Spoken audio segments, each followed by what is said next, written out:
Gas কিছুদিন আগে social মিডিয়াতে একটা ভিডিও ভাইরাল হয়েছিল যে সাকিব নামের কিছু একটা নিয়ে একজন স্টেডিয়ামে গেছিল, দেন ওনাকে বাইর করে দেওয়া হয়েছে, খেলা দেখতে দেওয়া হয় নাই। তো ভিডিওটা দেখার পর আমার খুব খারাপ লাগছে। তো আজকে আমি খেলা দেখতে যাব এবং সাকিবের নামে কিছু একটা লিখে নিয়ে যাব, এই পরিকল্পনা করে আজকে আমি খেলা দেখতে আসছি। আর হ্যাঁ, এটা কিন্তু সত্য নিউজ যে সাকিব নামের কোনো কিছু নিয়ে যদি কেউ মাঠের মধ্যে যায় তাহলে তাকে মাঠ থেকে বের করে দেওয়া হবে। এটা কিন্তু একদম বাস্তব নিউজ। কারণ গিয়ে হলো খেলা চলাকালীন অবস্থায় একজন ব্যক্তি মাইকের মাধ্যমে বলে যে কোনো কিছু নিয়ে যদি সাকিবের নামে নিয়ে যাওয়া হয় তাহলে কিন্তু মাঠ থেকে বহিষ্কার করা হবে, মানে সারা জীবনের জন্য পার্মানেন্টলি ব্যান করে দেওয়া হবে, যে মাঠে যায় আর খেলা দেখতে পারবো না, এরকম একটা ঘোষণা কিন্তু দেওয়া হয় মাইকের মাধ্যমে। আর ক্রিকেটার হিসেবে আমার পছন্দের প্লেয়ারও কিন্তু সাকিব।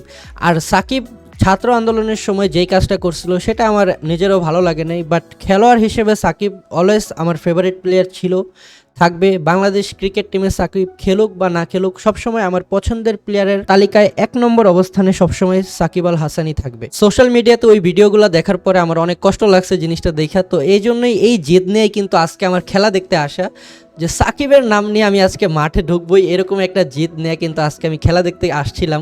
এই ভিডিওটা দেখার পরে অনেকেই আমাকে হেট করতে পারেন, কিন্তু আমি পার্সোনালি সাকিবের খেলা, ক্রিকেট খেলার অনেক বড় একটা ফ্যান। আমি নিজেও ক্রিকেট খেলতাম একটা সময়, যদিও এখন অত একটা খেলা হয় না কাজের ব্যস্ততার কারণে। বাট ক্রিকেটার হিসেবে আমার পছন্দের প্লেয়ার সবসময় সাকিব ছিল, থাকবে। আমার বড় ভাইয়ের ফেভারিট প্লেয়ারের নাম তামিম, প্লাস হলো আমার আব্বু মামা, তারা সবাই ক্রিকেট খেলা দেখে, তো তাদের সবারই ফেভারিট একটা প্লেয়ার আছে। তো এখন খেলার দিক দিয়ে যদি আমি চিন্তা করি তাহলে অবশ্যই সাকিবকে আমি কখনো ভুলতে পারবো না, কারণ সে দেশের জন্য কি করছে না করছে সেটা আমরা নিজেরাও দেখছি ক্রিকেটার হিসেবে। তো ওই দিক দিয়ে আমি কিন্তু সাকিবের ফ্যান, ঠিক আছে। তো কেউ আবার তার পার্সোনাল লাইফে কি করছে ওইটার সাথে ক্রিকেটকে গোলায় ফেললেন না, ঠিক আছে। তো এখানে কিন্তু প্রথম বাধা পার করে আমরা স্টেডিয়ামে ঢুকে গেছি। এখানে কিন্তু একবার চেকিং করা অলরেডি হয়েছে, তো আমরা প্রথম বাধা কিন্তু পার করে ঢুকে ফেলছি।